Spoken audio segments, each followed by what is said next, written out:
We're just getting the numbers in now. 751,000 in terms of jobless claims, 7,285,000 in terms of continuing claims. At this point, it doesn't look like we're seeing a significant improvement.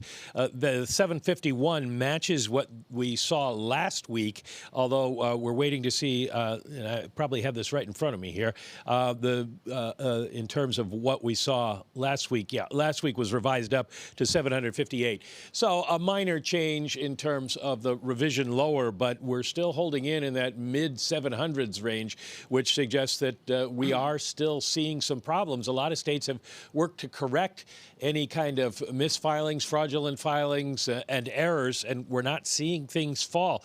The continuing claims do fall a little bit, but it looks like what's happening there is people are just using up their 26 weeks of benefits and moving on to the pandemic emergency program. That rose by 277,000. So at this point, we're still seeing jobless claims suggest the economy has slowed. Michael McKee, we're going to see productivity as well. Buried in those many ratios is unit labor costs. What does it say about the wage dynamics of America?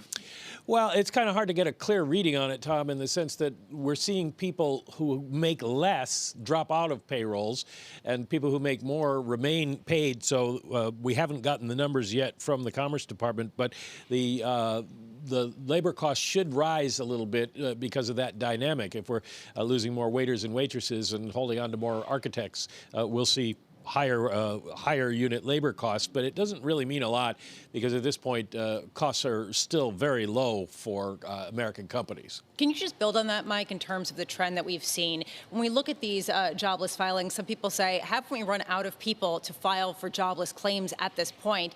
Are these the individuals being cut by, say, Boeing or Exxon, some of these industrial companies that are making cost cuts versus the waiters and waitresses out there trying to survive in an era where you cannot go to a restaurant? Yeah, I imagine it's a mix of both, Lisa. At this point, you're seeing a lot of big companies that announce layoffs. Those usually sort of take place over a period of time, and we're kind of getting into that. The airlines went through it a couple of weeks ago, but we're still seeing, you just walk around New York City, you can see the restaurants that were open a couple weeks ago closing up.